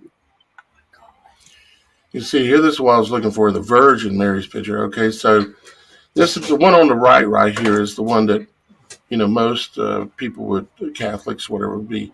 You see, she stands on the moon, okay? So if she's standing on the moon, if this is true that this imagery is related, because she's always in this Vesica Pisces, and her head's always, of course, right up here, which is symbolized by the clitoris, as you can see in some of this other imagery here. And that she's standing on the moon. Well, what is right below the vagina? The moon, our butt, And none of this is intended to be in any way, shape, or form vulgar or anything like that. It's just, it is the truth of what they do. Just like I said, they're basilicas. When you go in the front door, you're walking through something that has a Vesica Pisces shape just like this. And what it is, part of it is that they know the knowledge that I'm trying to share with y'all guys, the viewers out there. They know the knowledge of the point of creation and the power of the toroidal field that is associated with it. And they know a lot of this, but then yet they somehow choose to tie themselves to the serpent and to Lucifer. But yet outwardly they claim to be for the creator God. And I just, somebody explain it to me, as to why this is the case, why they do this. This is just some other imagery that's related to the Catholic thing. There's a statue of it's a Catholic statue at a basilica, and they've got your Mother Mary with a vagina. Well, her standing on the moon, again, this goes back to Kabbalistic roots. The goddess worship they would, ensue. The goddess was the moon, and the sun was the god. It's referencing that same old goddess worship of the moon goddess that the Kabbalists would worship. And it also reminds me as well, I can't ignore the fact that it reminds me of the woman clothed in the sun with the moon under her feet, 12 stars upon her head. That's the same type of imagery. Thank you, Susan. I hope you're doing well, Susan. I appreciate all your support over time. Thank you very much. But yeah, that's obviously a similar image, same creation, same type of imagery is what I'm trying to say, I guess. So I'll throw in there my 2 cents. Okay. It's your turn. Listen, the average person walking around today, the average person has not experienced the childbirth process, right? Of course, women that are mothers have, right? And whoever was in the room. But it's like, it's this veiled thing that occurs, right? Like they don't really want you to see the process. They don't want you to know about the process. They'll even veil it from the husband and try to keep the husband above the veil, Right. from the head and everything. Right, and of course, like we know what they do to a baby the moment it's born. Like they inject it with all, it's constantly attacked, right? Yep, attack. Moment. It's even attacked before it comes out the womb. But yeah, go ahead. Yeah, so I'll say this, right? So like a lot of the imagery associated with the Mother Mary, right? That we were just looking at, I would think that a lot of it has to do with a sexual connotation, like there's some kind of they wanted to minimize the power of the feminine in some kind of way, where it's not about, caring or imagination or intuition or nurturing. It's more about sex, right? Does this make sense? I don't know. Like, that's just my 2 cents. I would think that they're trying to rob us of our divine feminine attributes that we all have as individuals, like, right, left side of the brain. Well, I know they're trying to go back to the garden. I know they're trying to get rid of the feminine side and combine it back into Adam, so that there's only one. They don't want us to care about anything except for what they tell us to care about, right? Right. See, they symbolize that, what you're kind of talking about, and what I just said, when they had the Twin Towers in New York, which we just seen with the gold orb there that got messed up and stuff. When they brought down, those are the Twin Towers. That represented the feminine and the masculine side, the two towers.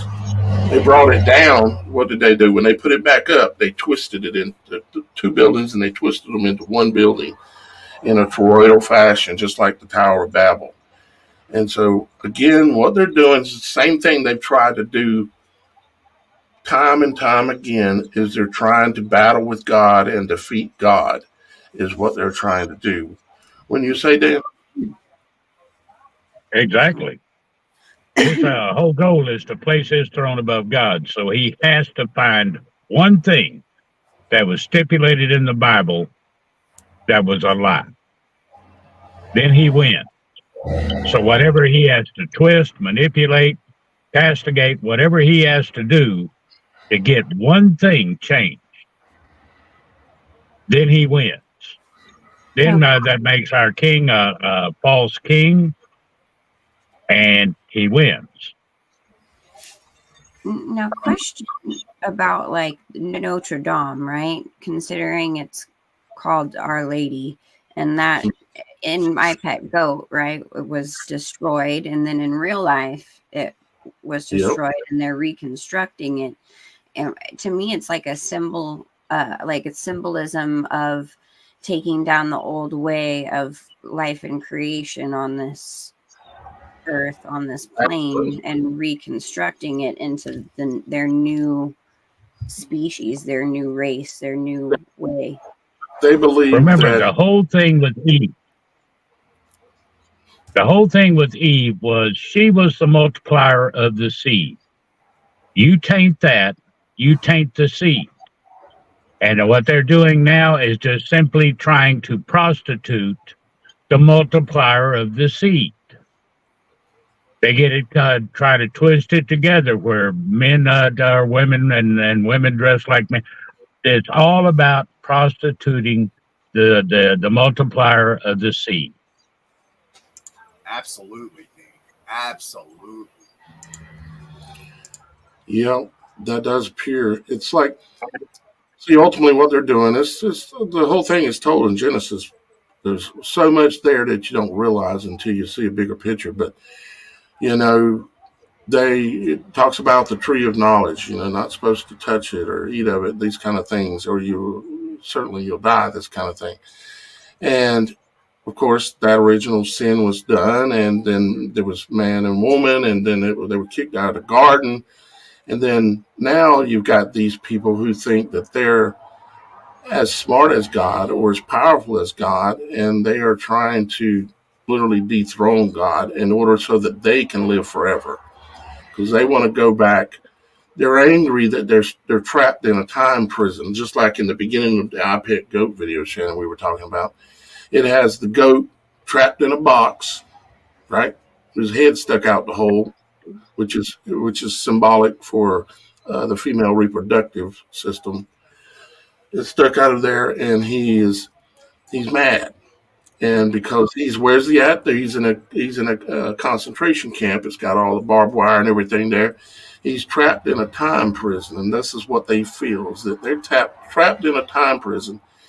And instead of gaining eternal life by the way that the Father has told them, no, that ain't good enough to get eternal life that way. That ain't good enough. No, what we're going to do is we're going to do it our way, and we're going to dethrone you and take over heaven. I mean, how much gall can some people have? But these people have it. Well, it also represents the cube of Saturn, which Chronos, or all of that's Father Time. That's the one who keeps time. And they believe transhumanism is their answer. They could just upload their consciousness and God's not going to find them and still take them for judgment within the transhuman mindset. I just, I'm like, you can't hide from God, guys. I don't care. I truly wonder how many times they've tried to do this. We know of at least a few times when God's had to destroy everything. Or, we know of like the Tower of Babel. We know of the flood of Noah. And we know if you look at the world, the earth itself, there's signs. Even here in America, there are signs to me that say, let me give you an example. The American Indian. Okay. Where's their lineage from? Okay. Why did they look? Absolutely, Daniel. Okay. Absolutely. They've been robbed of their lineage. Up from Mexico, but why do they look like Egyptians? How many of these people and cultures embrace the concept and the person of Christ as it was presented to them correctly? Imagine which Egyptians are you asking about? Well, that's a good question too. I'm not identifying which Egyptians because there are many different types of Egyptians. But I just noticed, I was doing a bunch of research one time on the Grand Canyon and stumbled over a lot of the cave systems down there and some of the things that were found in the caves. And there were Egyptian artifacts, but they had been there for time immemorial down there. And even in the canyon itself, there is what looks like pyramids that are older than the pyramids in Egypt. So what are you doing with pyramids in there that are older than the pyramids in Egypt? How many times has this world went around? How many times? YouTube. Steve Quayle sent a expedition down into Mexico, and one of the things they dug up, which all three of the items they dug up predate pre-Adam. One is a pyramid that looks like it's probably about a foot at the base, and on the bottom is instructions on how to build it. Right. How did the Egyptians get on this side of the Appalachians here in Tennessee? In addition to that, just as you were speaking about the towers and the cathodes with the water going through, the same exact concept was utilized with the pyramids in a lot of places on our planet as well. Absolutely. There's some kind of an energy source or some kind of a enlightenment process or ascension process going on there. Just like Tesla's tower, and it's kind of tied. Reminds me of what me and you were talking about the other day, Dan. That's on an episode of Beyond the Veil on the website. Our audio conversations sometimes, and that is we talked about the pyramids, remember, and we were talking about the king's chamber being empty. And did they try in the past to use those pyramids to generate enough power so that they could allow a deity to come across the veil and to be housed inside of that toroidal field that exists around the pyramids. When that water flow, that current, it's all about electricity, when that current is flowing and creating the power to that pyramid because of the way it was built, the mathematics and design, because it's built on God code, is what it is. It's built on master code, our master, our fathers. But they're trying to, we speculated that they may be trying to build a chamber for a king. Like an early CERN? Huh? Like an early version of CERN? Yeah, exactly. An early version of the star in the bottle at CERN. That's right. So I'm going to jump in a little bit here. I'm going to jump in because it's your viewers, time. Your viewers don't really know me, and I think we're doing them a disservice by them not knowing me. Well, you got St. James written in the title description, which is hilarious. But let me tell it to you guys this way, right? And for those that are watching this as a result of, because they follow my work and now they're being introduced to you guys, right? Let me just put this out there. Daniel Alexander, Logic Before Authority, Idaho Picker, way back, way back, right? We've been watching you. We've been paying attention to you because discernment within our hearts, right? With logic, using esoteric, not exoteric principles in our lives, right?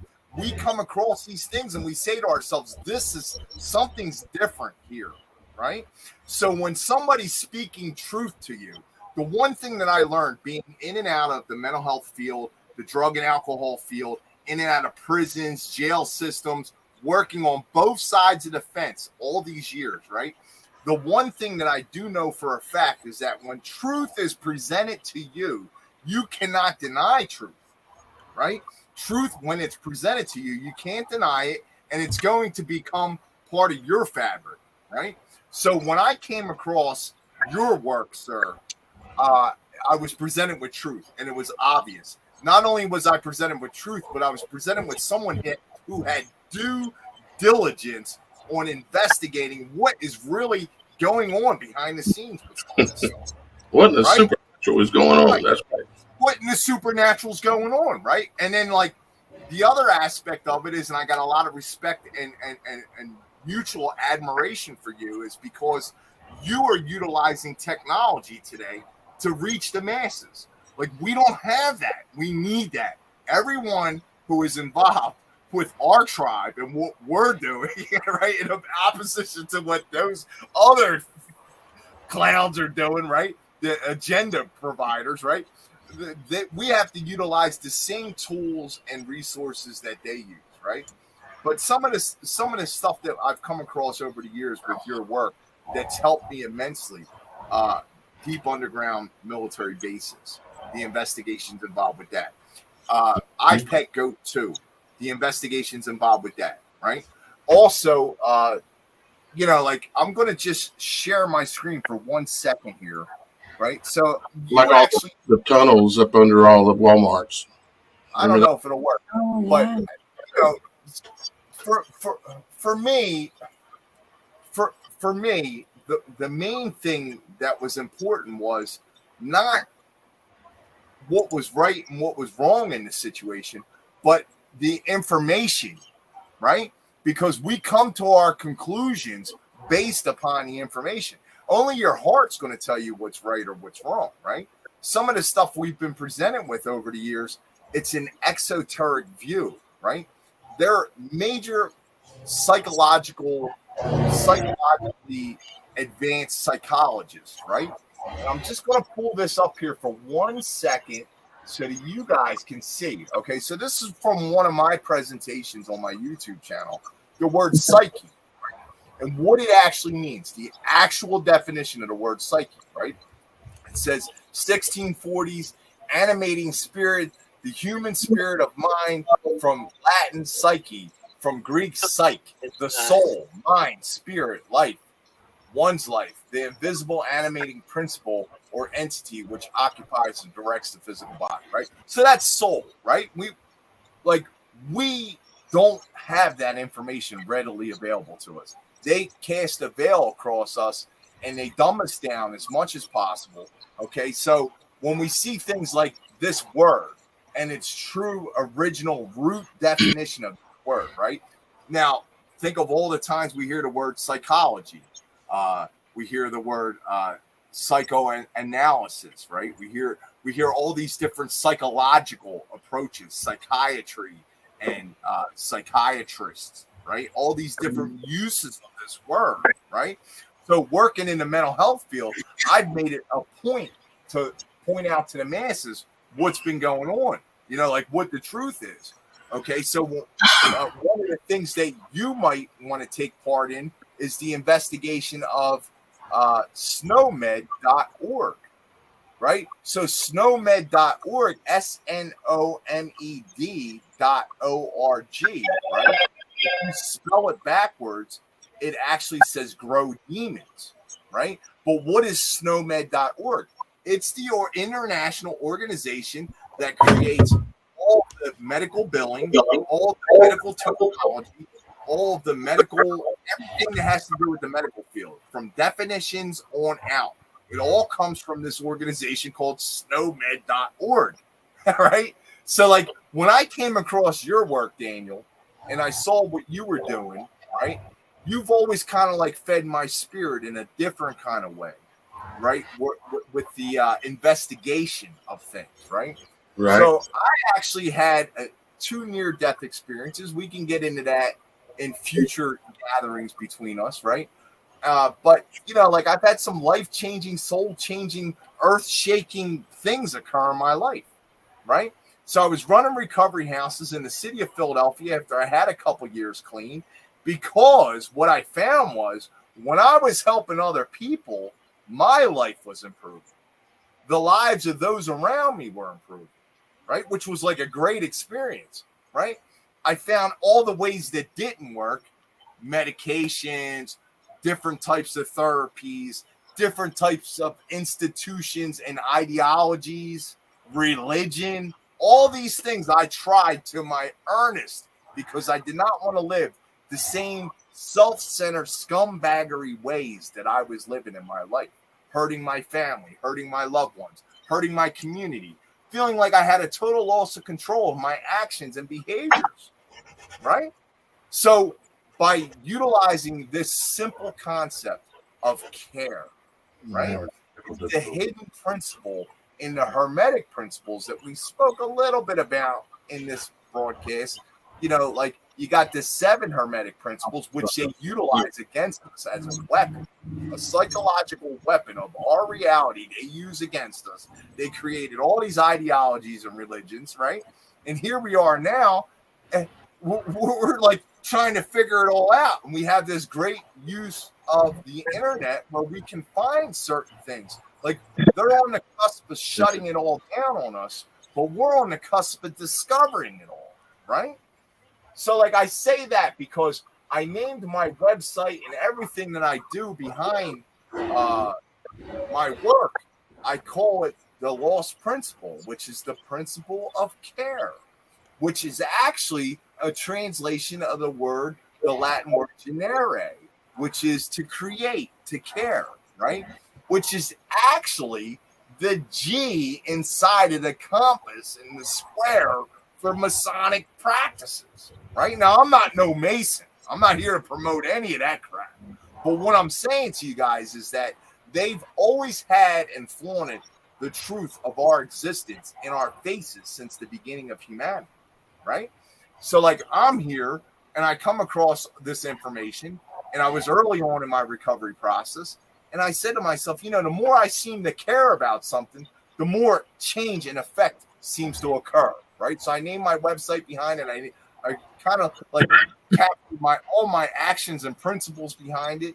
And I would love to be able to come back on your show and share things like my near-death experiences, some of my supernatural experiences that occurred over the years, right? But also, like we're talking about the Vatican here. So I want to just put this out there. And this is like crazy, man, because my mother just passed away last month. And I know a lot of people want to say, oh, I'm sorry to hear that, all that stuff. That's great. But here's the thing. Like, she knew the truth like I know the truth. You know, she didn't walk around and talk and act the way I do, right? But she understood the concept of we are eternal. We are eternal beings, right? But she was explaining to me some stuff over the past year that I was like really involved with her, like really hanging out with her, having a lot of fun, right? She was explaining some stuff about the let me stop sharing my screen. She was explaining the stuff about our lineage, like in who we are as a people, like me and my brothers and sisters and my cousins and nephews and nieces. We actually had a city in Italy named after our family. It was called Carlatini, right? And then come to find out, if you go further back, we actually had the last name of Palermo in my family, right? Which also that city Palermo was named after our family, right? So we were actually wrapped up with the Vatican Church in my genealogy, right? So what made us get away from it? Well, love made us get away from it, because my great grandmother fell in love with my great grandfather, and he was Protestant, and they didn't like that, right? They didn't like any of that, because the mixing of one ideology or religion with another, you know, that shot it all out of the water, you know. So they had to actually run from Italy and hide from those people who would persecute them for crossing those lines. Now, this is the thing that I've learned about walking with Christ, right? Is that I can go anywhere and I can do anything. I can hang out in Native American drum circles. I could participate in all kinds of different activities and events. As long as I have good intention of heart and I'm walking with Christ, I have nothing to fear, right? And this has been my experience. But, you know, like you've talked about in your show a couple times, you talked about some different things. You said the word intent, right? And just for your viewers, like, I just want to put this out there so they can really, really understand what I'm talking about here. The foundation of our realities as individuals, as we go through this soul, you know, expression process on this dimension, right? Our whole experience is based upon our intentions. So if we have good intentions, we usually have a good reality. Now, if we have bad intentions, you know, my personal experiences, I've been everywhere from dead twice to inside of a jail because of my actions and behaviors. Now, I don't frown upon anybody for whatever their particular beliefs are, as long as their intentions are in alignment with the greater good of others. What does that mean? Not to harm one another. How about the golden rule that Christ tried to teach us, right? Do unto others as we would do unto ourselves, right? I can't harm you and expect good things to happen for me. It doesn't work that way. These are just simple, basic things, and I just wanted to convey to your audience, you know, like what my spiritual practices look like, what my spiritual belief system looks like. You know, I found out about the word religion. You know, religio, which means to bind, to tie, to hold back. You know, like when you trace these words back to their origins, they don't have the same meaning that they've been, you know, misleading us in general population. You know, like the mass media, lying. Everything's a lie, man. Everything's a lie. Yeah, it's also I don't want to take over and take your show hostage or anything. I just wanted to convey those things so that, you know, people are looking at me on the screen with the wings and stuff. You know, technology, guys, is going to be the solution, which helps us get the message to the others, right? Because the essence, using the intention of using this technology, because all this technology is the technology that came out of the tree of knowledge of good and evil. And they said, surely you'll die if you start messing with this knowledge, because man can't seem to resist himself into being carnal and wanting to use things that can create power to abuse it. And God knows that, because He created us, and He knew that if you go messing with this stuff, you gain this knowledge, most likely you're going to destroy yourself with it. And what do we see going on there? Using this technology to try to destroy us. But here we are using the technology for good intent, for the good side of the tree as best as we can. We're doing our best. And yeah, I apologize, St. John, because I really I went a little bit longer on the Vatican part, but that is such a deep subject. We have to. So, no, guys, we have to. So what I'm going to do is I'm going to, as soon as you're available again, I'm going to schedule you right back on the show again. And so you'll have a true opportunity more, because I really do want to hear your full testimony and your full explanation of supernatural things that have happened in your life, because I'm trying to mold and find the right mix of format with what I'm trying to do, here and everything, because it needs to be dynamic enough that it holds people's attention, but it also has to meet other requirements. And so, because like, for instance, you said it earlier, I am known for investigating, right?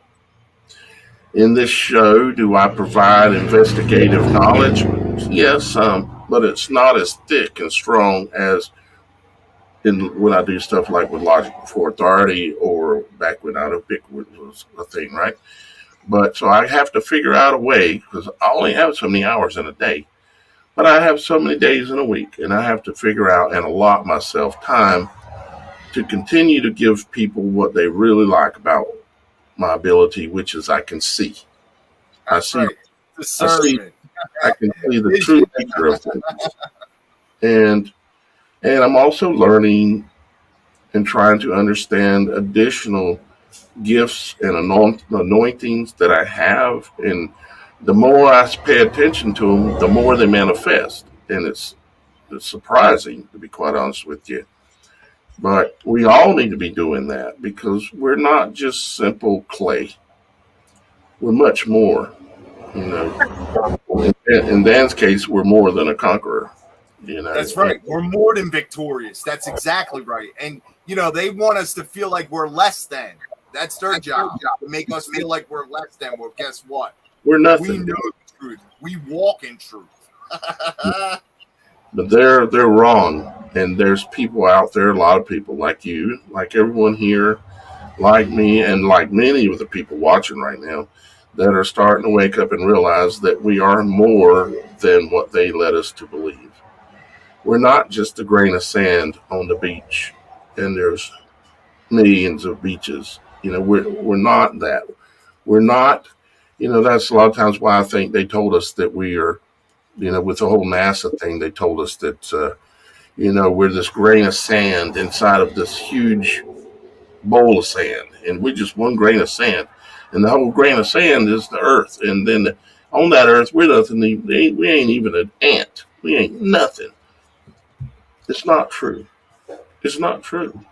We are all things, because we have direct connection with our Father in heaven, and we have all access to attempt and to learn the things that our Father wants us to know, and He wants us to understand about ourselves, so that our souls can mature to the point that we truly are walking on the narrow path, and we can ascend and live forever, have eternal life. But they don't want us to know that, because they're trying to go the opposite direction. They're trying to dethrone our God.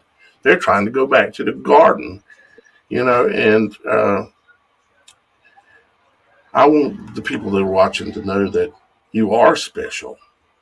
Even if you're older, Dan, how old are you? 70. Dan's 70. I'm 54. So we're old codgers compared to Shannon and St. John. Oh, sorry. I speak for myself. I'm an old codger. But the point is we're not as physically adept as we used to be, but our mental capabilities are, in my case, as good or better than it ever has been in my life. But the not just a matter of being smart, but a matter of being in touch with reality, the true reality of our world, and the gifts that our Father has laying there for us, if we ever figure out that we've been lied to. If you ever realize that you've been lied to and that you truly are a child of the Most High, do you think if we're the children of God that we are nothing? We are the children of the most powerful thing that is of all things, that created all things, but we're just nothing. It's not true. You've been lied to. As soon as you stop believing that lie, the curse is broke. The spell is cast off. You're no longer bound. Whew. I'm about to get fired up, boys. I can sometimes feel Father speaking through me. It's a beautiful feeling. You can feel the Spirit working through you. You know what I mean? And like this is like when I'm standing in front of large groups or running groups and seminars, whether I'm inside of a facility or now I'm like involved with this whole freedom community. I stand in front of people, people that are like never even heard of anything like what I present, right? So it's like this great experience of like you can really feel like it's almost like you feel like your breath's being taken away. Yeah. Yep. You know what I'm talking about? Like it's a miracle. It's a remarkable experience, especially someone that was as self-centered and scumbaggery as I was earlier on in my life, and then to have these unbelievable changes occur because of the magnitude of him, not me. my best thinking got me incarcerated, got me overdosed on a gurney, you know, and like his best thinking for me in my life is like I've been able to reach out and help people, man, on so many different levels. Like, you know, even though I haven't worked in the industry in a while because I had to retire because of the mandates, right? Like I wasn't going to do that. I wasn't going to put more poison into my body. No. You know, so I had to resign, right? And, you know, like a lot of people that were close to me, they couldn't understand. They were like, well, wait a second. You love to help people. You love working at these rehabs and psych hospitals. Like, why would you walk away from that? I'm like, I didn't walk away from that. I stood up for what I believed in. You know, I'm not going to let them inject their poison into me. You know, you talk about it. Oh, you know, and it's, you know, like it's literal snake bite. Oh, like I don't know if you see the bow, right? We know what the bow is. We talk about the bow. It's the same thing as this. You grab that plunger and you pull it back and you go whack, whack. And on the end of it, it's got that thing that's in the shape of a serpent's tooth. And the interesting thing is what it is. I walked away from that position. I was making good money, guys. I was helping people. I was doing what I loved. But I like the birds of the air. I didn't have anywhere to go. I didn't, you know, I had my place. I didn't have a huge bank account. You know, I didn't know how I was going to pay my bills or continue to move on with my life. But, you know, like seeking you shall find, right? So like, you know, by my actions and activities prior to that moment, I had built a network of people in my life that were like, no, man, you're not going to go without money. We're going to put you to work over here doing this today. Or, you know, someone else saying, hey, I can help you out with this or help you out with that. Or, you know, like, and all these things just kept occurring over and over. But, you know, like what the book says, it says, you know, like the birds of the air, you know, like you just don't know where your next meal's coming from, where your next paycheck's coming from. But like you yourself, Daniel, you know, like I hear you talk on here, like we need people to support people like you, right? So that we can have this message, right? And I don't really know you. I'm not here to promote for you, right? But I'm here to promote for our truth, man, and the love of humanity.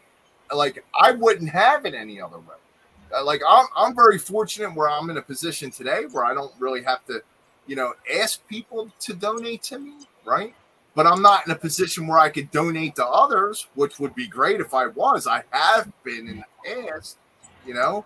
So like, you know, I try to support people in every way I possibly can, especially if they're declaring victory already and they're walking with our eldest brother. You know what I mean? Like he's teaching me every step of the way. And the way I truly see it with the donation stuff is they're giving to me, but I'm giving them. I'm giving of my time freely, and I spend every day of the week building my knowledge, working my character, working my spirituality, my gifts, and trying to understand them to help other people understand their own. And so, just like with this show here, or any show I do, or any video I do, pretty much, I always give before I take. And Absolutely. I've seen yeah. that in your work. The other part I wanted to just throw in there is that people got to understand this stuff isn't free. Computers, software, subscriptions to StreamYards, like the internet bill every month, like depending on where you're at in the country, that could be anywhere from 50 to 150. You know what I mean? Like these things cost money, and like money is nothing more than a tool. Well, I'm not gonna let them feed us. You know what I mean? So I'm going to use every tool at my disposal. I'm promoting for people who are on the same that are in the same tribe as me is definitely something that I do. So, like when it comes to technology, guys, any of our viewers that are watching, if you guys want to reach out to me individually, you can find me very easily. It's hashtag BY St. John. And you can find me on a lot of the platforms. I haven't really kept up on it the way you have because I don't like to spend the extra money unless I have the viewers there. Like it's just. Well, we're gonna have you back on very soon, St. John. I'll send you my cell phone number. I'll send you a direct thing so you can stay in touch with me via text. You might. I might already give it to you, but put it online a couple times in the way back past, and I that was actually a Google Voice number. That's the number I use to communicate without giving out my cell phone number. What I'm saying is I'll give you my cell phone number. But then we'll have you back on. We'll look at the schedule and see as soon as we can possibly get you back on. We'll get that done because I really want to hear more from you, and I'm very grateful that you came here today.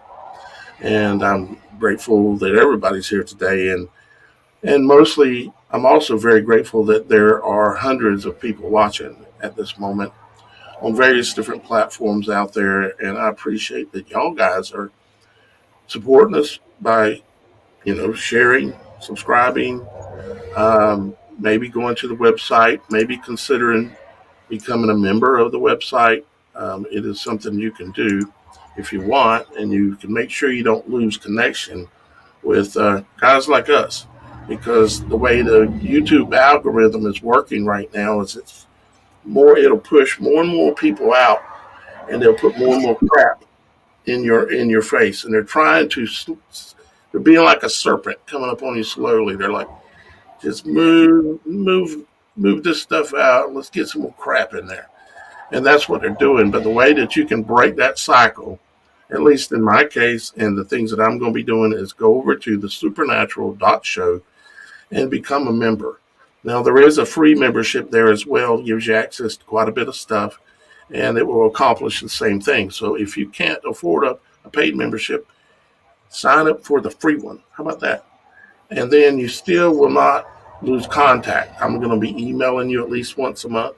I'm going to be here very soon. I'm going to be texting people when the show's going live. If you're a member, a level 2 or level 3 member, you'll be getting a text.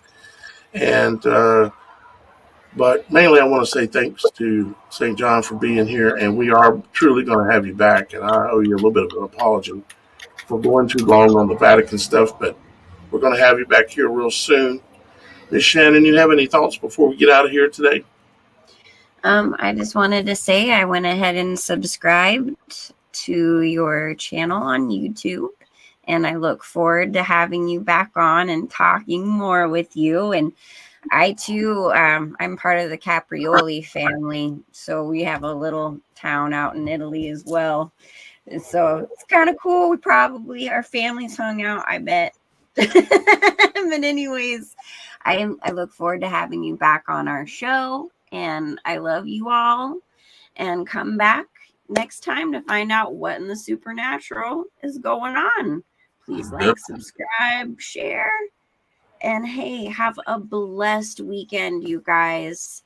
I know it's a crazy busy time, so keep in prayer, keep your, self just on track, even though the world is in chaos right now.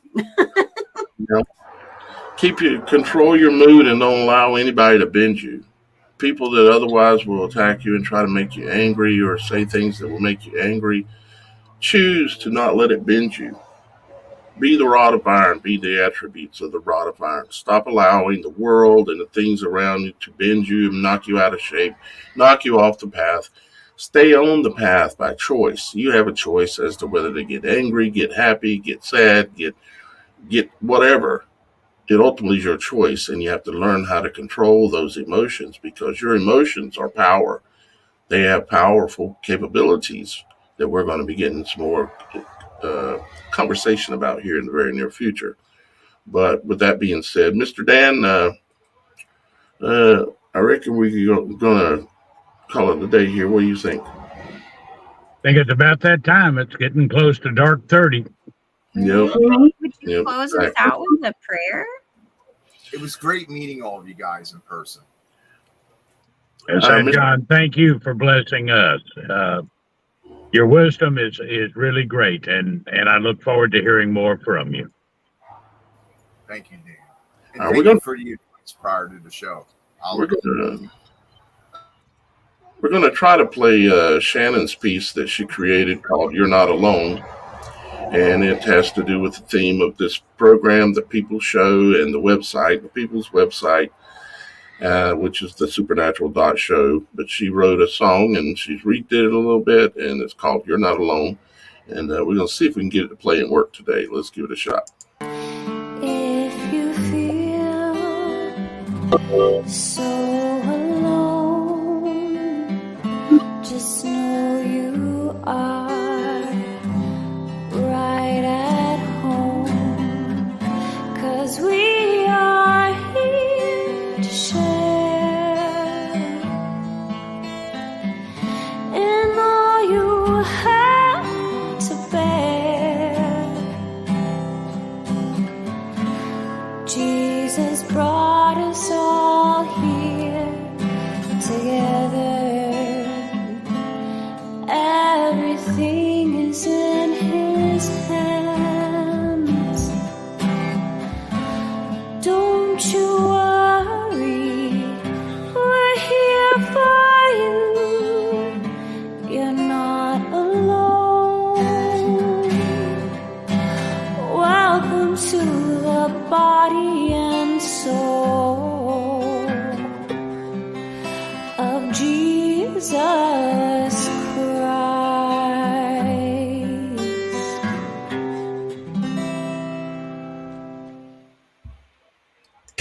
Excellent. That's Amen. Thing, but Shannon's always, I can tell she has a hard time listening to her own voice, and she's being self-critical. Something she needs to stop being.